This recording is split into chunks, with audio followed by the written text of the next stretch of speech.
Bapak Ibu yang ada di rumah, yang bersama-sama kita beribadah pada pagi hari ini.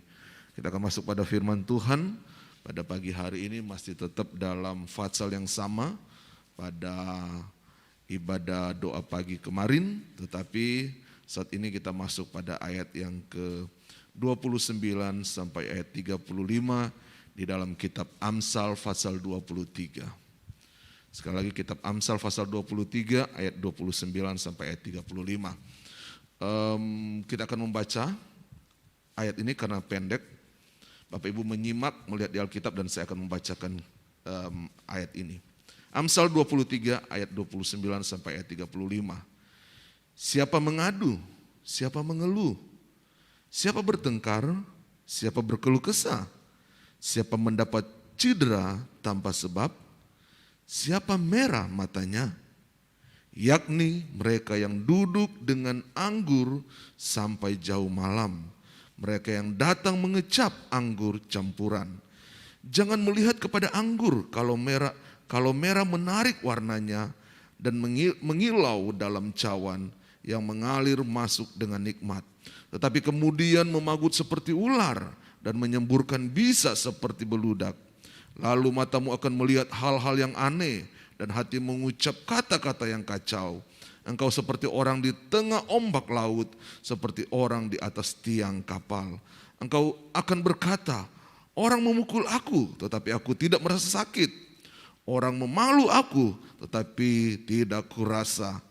Bilakah aku siuman, aku akan mencari anggur lagi. Puji Tuhan Bapak Ibu Saudara. Pagi hari ini saya memberi judul khotbah yaitu pelajaran dari kemabukan. Sekali lagi, pelajaran dari kemabukan. Dalam bagian ini Bapak Ibu Saudara, penulis Amsal menjelaskan tentang masalah kemabukan. Kalau kita baca perikop yang kita baca tadi, tentu hal ini adalah pengulangan. Saya katakan pengulangan dari pelajaran yang telah diajarkan beberapa hari kemarin yang disampaikan oleh Bapak Joy di dalam Amsal di ayat yang ke-20 sampai 21.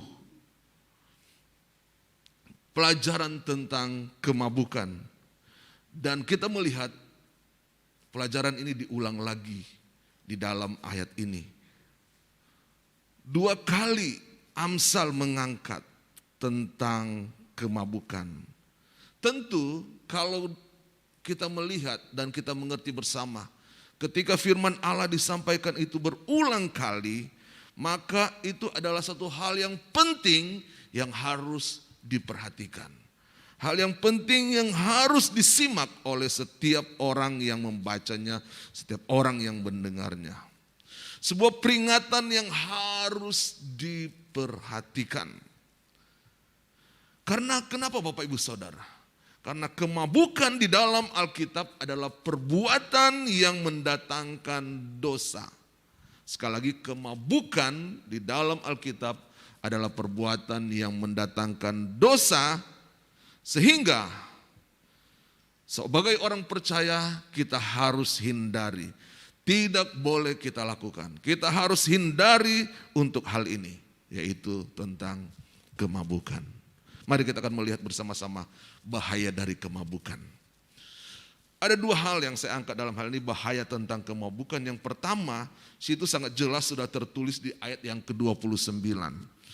Di ayat 29 penulis memperingatkan, memberi peringatan kepada kita. Sekaligus dia menunjukkan bukti-bukti bagaimana orang yang mengalami atau bagaimana orang yang dimana dia mengalami mabuk dalam dirinya. Di mana orang ini terjadi kemabukan dalam dirinya. Apa saja yang dialami Bapak Ibu Saudara? Bapak Ibu Saudara bisa menyimak di ayat yang ke-29, di situ mengatakan siapa mengadu. Mengadu di sini menjelaskan tentang bagaimana merasa sakit yang berkepanjangan. Ada satu kesakitan yang berkepanjangan. Pasti orang yang mabuk akan mengalami hal ini.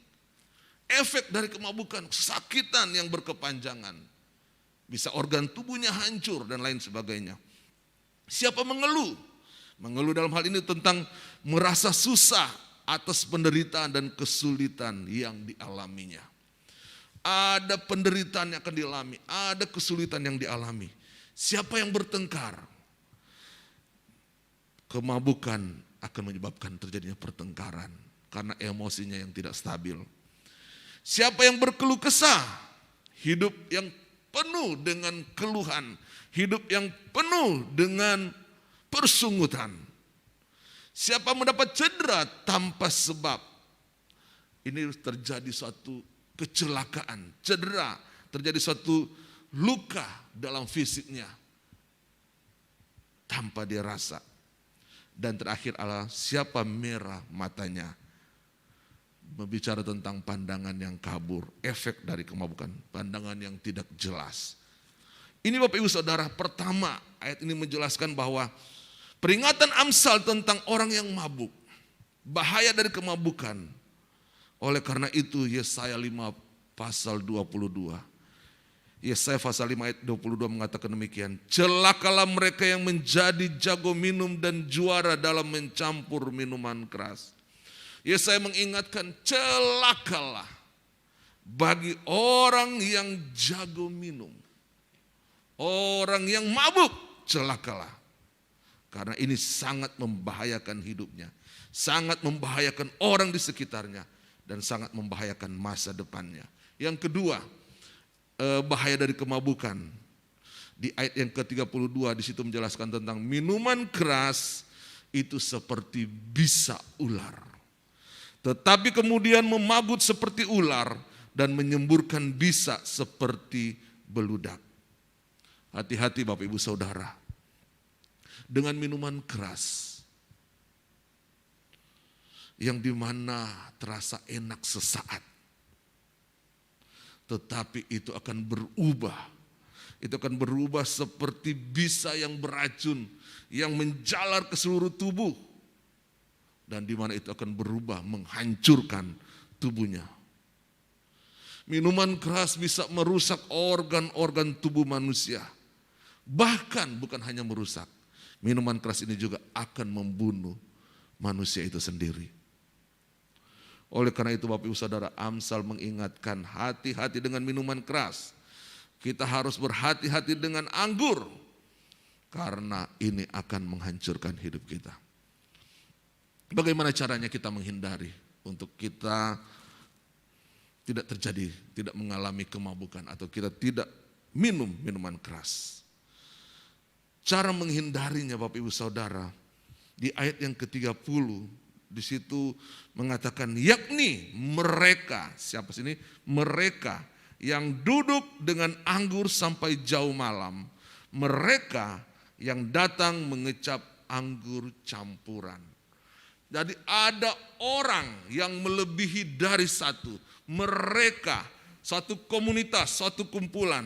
Jadi yang pertama untuk kita menghindari terjadinya di mana kita tidak mengalami kemabukan atau kita tidak minum anggur atau tidak minum minuman keras adalah pilihlah komunitas yang baik. Pilihlah komunitas yang baik. Ingat Bapak Ibu Saudara, jika orang itu berkumpul dengan pemabuk, maka ia akan jadi pemabuk. Ayat 1 Korintus pasal yang ke-15 ayat 33 mengatakan demikian. Janganlah kamu sesat, pergaulan yang buruk merusak kebiasaan yang baik. Sekali lagi, pergaulan yang buruk merusak kebiasaan yang baik. Oleh karena itu Bapak Ibu Saudara, jika dalam hidup kita ini agar tidak terjadi di mana kita mabuk, kita harus memilih komunitas yang baik. Ada hal yang harus kita lakukan. Kita harus memilih seperti Paulus katakan. Kalau kita memilih untuk bergaul dengan orang pemabuk, maka pergaulan itu akan merusak hidup kita. Kebiasaan yang baik kita akan mengalami rusak karena kita bergaul dengan hal-hal yang buruk. Dan kita percaya di GPD Mahanaim di tempat ini kita punya komunitas yang namanya Kemah. Mari Bapak Ibu Saudara, gabunglah dengan komunitas Kemah ini. Disitulah kita akan mendapat hal-hal yang baik, hal-hal yang memberkati kehidupan kita. Bagian yang B, bagaimana cara kita menghindari agar kita tidak minum anggur. Ayat 31, jangan melihat kepada anggur kalau merah menarik warnanya dan mengilau dalam cawan yang mengalir masuk dengan nikmat. Melihat kepada anggur. Jadi yang kedua adalah bagaimana kita mengendalikan keinginan mata kita. Mengendalikan keinginan mata kita. Ketika orang tidak bisa mengendalikan matanya karena memandang minuman keras itu atau miras itu di mana itu sangat enak dan dia mulai mencobanya. Maka hal ini Bapak Ibu Saudara, kenikmatan miras itu akan mengikat kita sehingga pada titik tertentu di mana perbuatan-perbuatan dosa itu mulai terjadi di dalam hidup orang tersebut atau dalam kehidupan kita. Jadi ketika kita memandang kenikmatan dari minuman keras itu, anggur itu, dan kita mulai meminumnya, maka di situ kenikmatan itu akan mengikat kita. Dan kita akan mulai melakukan perbuatan-perbuatan dosa di dalam hidup ini. Bagaimana perbuatan-perbuatan dosa itu mengikat kehidupan kita, mari kita akan melihat. Di ayat 31 sampai ayat 35. Bapak Ibu Saudara menyimak di ayat itu, saya akan menjelaskannya. Di ayat ini kita melihat bagaimana minuman keras ini mengikat setiap orang yang meminumnya. Ketika orang memandang anggur itu kelihatan baik, kelihatan menarik. Dan saat anggur itu berada dalam cawan anggur, itu sangat menggiurkan. Sangat menarik orang untuk datang memegangnya dan meminumnya. Saat orang mulai meminum anggur itu, aroma dan rasa anggur itu sangat nikmat di mulut dan di tenggorokan. Ketika anggur itu berada dalam tubuh, secepatnya ia mulai bereaksi. Seperti dipagut ular. Reaksi yang terjadi seperti bisa ular yang menjalar ke seluruh tubuh. Reaksi apa yang dialami? Yaitu mata mulai merah, gangguan penglihatan, tidak stabil emosi, bahkan emosi meluap-luap, kesulitan mengingat sesuatu, berjalan sempoyongan. Alkitab mengatakan orang di tengah ombak. Bagaimana kondisi orang di tengah ombak? Kehilangan keseimbangan. Alkitab menjelaskan di atas tiang kapal. Orang yang berada di atas tiang kapal dan terakhir tidak merasakan sakit. Ketika dia jatuh, terluka tubuhnya tapi dia tidak terasa sakit. Mungkin Bapak Ibu Saudara yang pernah alami hal ini, mungkin hal yang sama seperti yang saya katakan ini bisa masuk orang yang mengalami di mana dia mabuk karena anggur. Jadi Bapak Ibu Saudara, inilah yang terjadi kepada orang yang mabuk. Penulis Amsal ingatkan, jika hal ini dialami terus-menerus dalam kehidupan orang, itu akan menghancurkan hidup orang tersebut. Bukan hanya pribadinya, tapi keluarganya, usahanya atau pekerjaannya. Itu akan menghancurkan kehidupan pribadi dan sekitar. Bapak Ibu Saudara, di akhir zaman ini, iblis tidak berdiam diri. Dia akan berusaha lebih giat lagi. Karena dia tahu waktunya sangat singkat. Untuk menjatuhkan orang percaya, waktunya ini sangat singkat. Sehingga apa yang dia lakukan? Dia bukan datang dengan mukanya sebagai iblis yang menyeramkan, bukan.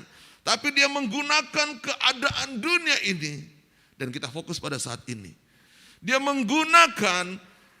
menawarkan anggur-anggur dunia ini dalam hidup kita. Di mana dia tawarkan begitu nikmat dan mempesona.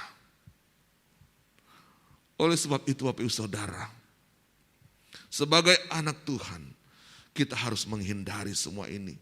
Amsal 20 ayat 1 mengatakan, anggur adalah pencemooh, minuman keras adalah peribut, tidaklah bijak orang yang terhuyung-huyung karenanya. Tidaklah bijak orang percaya terhuyung-huyung mabuk karena anggur atau minuman keras ini. Dia sebagai pencemooh, dia sebagai peribut. Oleh karena itu mari jangan kita masuk di dalam perangkap iblis ini. Yang ketiga, terakhir, hindarilah kemabukan itu. Hindarilah untuk kita mengalami saat kita minum anggur dan mengalami kemabukan. Hindarilah hal itu. Lukas pasal 21 ayat 34 berkata demikian.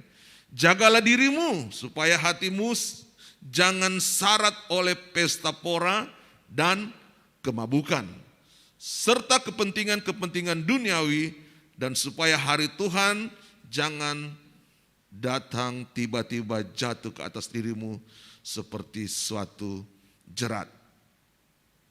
Melakukan perkara-perkara dosa, Bapak Ibu Saudara, perkara dosa yang kecil itu kita menganggap itu hal yang bisa kita atasi. Menganggap kita bisa untuk mengatasinya. Tetapi ingat, hal itu sangat berbahaya.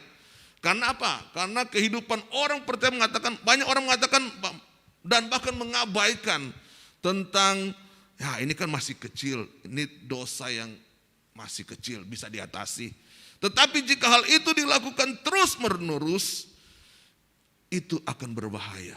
Hal yang sama, jika minum anggur kan sedikit-sedikit, gak apa-apa. Tapi kalau itu sudah terus menerus terjadi dalam kehidupan orang percaya, itu akan terjadi kemabukan.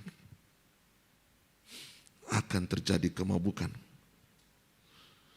Kita menganggap biasa, masih bisa diatasi, masih bisa dikuasai, masih bisa ditolerir. Kita merasa masih bisa untuk kita menghindarinya, dan kita merasa yakin bahwa kita tidak akan terhanyut dengan hal itu. Tapi ingat Bapak Ibu Saudara, firman Tuhan mengatakan, Amsal 14 ayat 12 dan 12 sampai ayat 13. Ada jalan yang disangka lurus, tetapi ujungnya menuju maut. Ini firman Tuhan katakan, hal yang dialami oleh orang yang mabuk oleh anggur. Dia merasakan kelihatannya bersuka cita. Ini kan hal yang masih kecil, masih bisa diatasi. Dia merasakan, ini hal yang dikatakan, ini jalannya lurus. Tetapi firman Tuhan katakan, ujungnya menuju maut. Dia bersuka cita, tetapi firman Tuhan, jalan hidup dari orang yang sering mabuk, hidupnya akan mengalami kehancuran. Ayat 13 mengatakan, di dalam tertawanya, di dalam sukacitanya, karena mabuk anggur, hatinya dapat merana, dan kesukaan dapat berakhir dengan kedukaan. Inilah kondisi akan terjadi.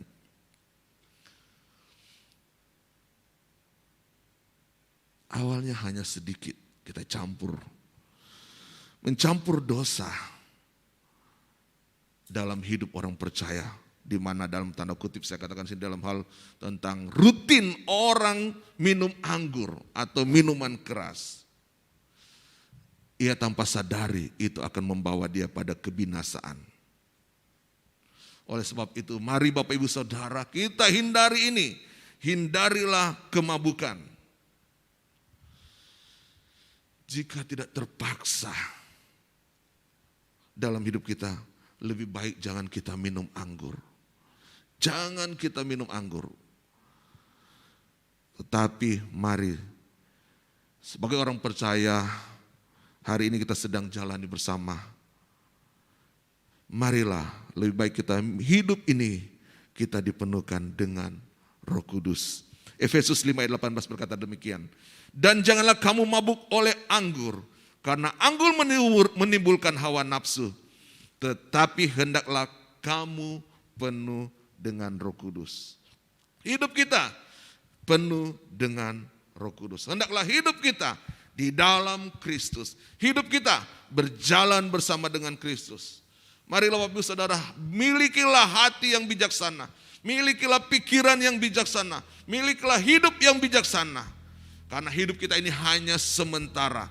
Hidup kita ini bagaimana kita menggunakan hidup kita yang sementara ini untuk mendapatkan kehidupan yang bahagia dalam kehidupan yang kekal. Karena kehidupan di akhir zaman ini, apa yang terpenting dalam diri kita? Apakah kita akan rutin untuk minum air anggur yang memabukkan itu, yang mengakibatkan rohani kita semakin terpuruk, atau kita meminum air anggur Tuhan dalam hidup kita, baik dalam ibadah kita, dalam doa kita, dalam kita mendengarkan firman Tuhan dan melakukan firman Tuhan. Karena lewat kita meminum air anggur Tuhan, kita akan mengalami sukacita. Ayat terakhir, Mazmur 16 ayat 11. Engkau memberitahukan kepadaku, engkau di sini adalah Yesus, jalan kehidupan. Di hadapanmu ada sukacita yang berlimpah, di tangan kananmu ada nikmat senantiasa. Di mana kita mendapatkan sukacita dan nikmat itu? Bukan di air anggur, tetapi di dalam Tuhan. Tuhan Yesus memberkati.